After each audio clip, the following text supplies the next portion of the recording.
আসসালামু আলাইকুম সবাইকে। ইতিমধ্যেই আপনারা সবাই দেখে ফেলেছেন বাংলাদেশের টি-20 স্কোয়াড। স্কোয়াড নিয়ে কথা বলার জন্য আপনাদের সাথে কিছু সময় ভাবলাম চলে আসি, আপনাদের সাথে কিছু সময় এটা নিয়ে ডিসকাশন করি। আপনারা আমার কাছে বাংলাদেশের স্কোয়াড যেটা ঘোষণা করেছে মোটামুটি ভালো লেগেছে। তবে একটি জায়গায় আমার কাছে আরও ভালো মনে হতো, যে বিষয়টি হচ্ছে তানভীর ইসলাম। তানভীর ইসলাম হচ্ছে লেফট আর্ম অর্থোডক্স। যেহেতু বাংলাদেশের এক নাম্বার অলরাউন্ডার সাকিব, আমাদের সাকিব আল হাসান, সাকিব কিন্তু লেফট আর্ম অর্থোডক্স। তো সাকিবের থেকে বেটার লেফট আর্ম অর্থোডক্স কিন্তু বাংলাদেশে আর আমার আমার মতে কি মানে এটা কেউ বলতে পারবে না যে সাকিবের থেকে ভালো লেফট আর্ম অর্থোডক্স বোলিং কেউ করে। এবং পাশাপাশি কিন্তু সে ব্যাটিংয়েও একটা বড় ধরনের সাপোর্ট দিয়ে থাকে। One of the best batsman বাংলাদেশের সে।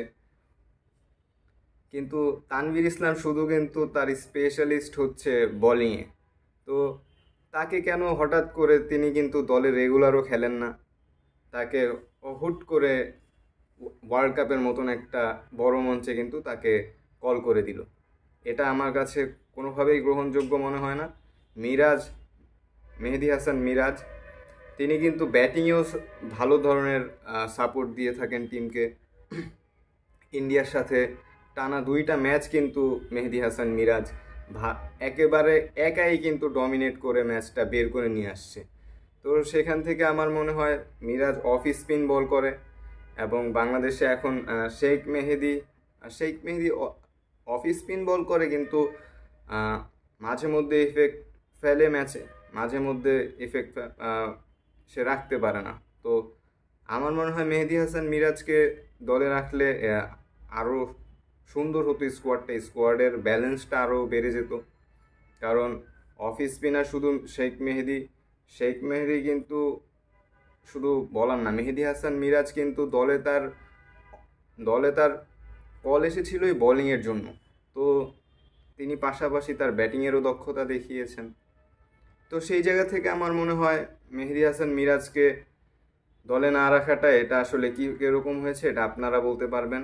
আমার ব্যক্তিগত মতামত, এটি একটি মানে খুবই হতাশাজনক ডিসিশন ছিল নির্বাচকদের পক্ষ থেকে।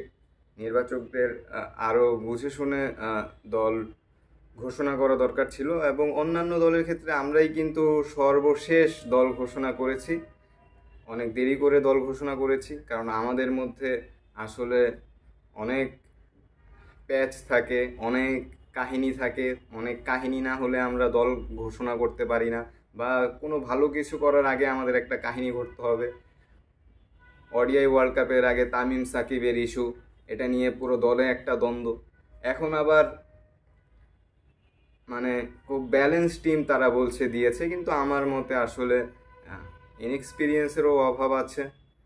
শুধুমাত্র সাকিব আর মাহমুদুল্লাহ এক্সপিরিয়েন্স, আমাদের ক্যাপ্টেন নাজমুল হাসান শান্ত কিন্তু ইনএক্সপিরিয়েন্স। তিনি একেবারে ফার্স্ট টাইম এরকম বড় মঞ্চে কিন্তু তিনি টি-20-র মতন বড় মঞ্চে একবারে প্রথম থেকেই তিনি ক্যাপ্টেন্সি করবে। তো তার জন্য একটা প্রেশার থাকতে পারে।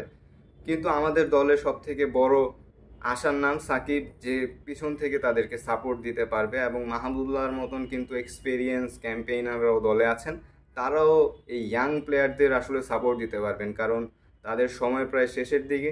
তো তারা তাদেরকে যতটা সাপোর্ট দিয়ে তাদেরকে গুছিয়ে দিতে পারে দলটা, তাদের এক্সপিরিয়েন্স গেদার করতে পারে তারা এই বড় আসরগুলো খেলে, তাহলে আমাদের টিমের জন্যও ভালো হবে।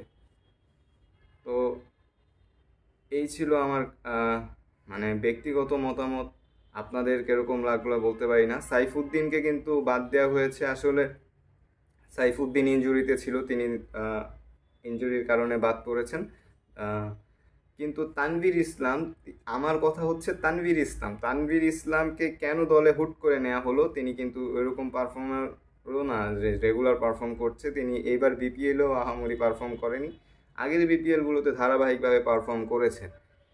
কিন্তু হুট করে জিম্বাবুয়ের সাথে একটা ম্যাচ না 2টা ম্যাচ খেলার পরেই কিন্তু তাকে আসলে টি-20 ওয়ার্ল্ড কাপের মতন আসরের জন্য তাকে সিলেক্ট করা হয়েছে।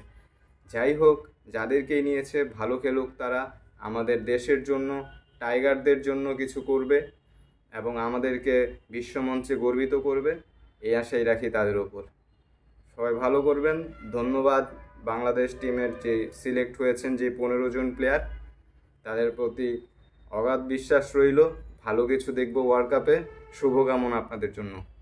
আসসালামু আলাইকুম।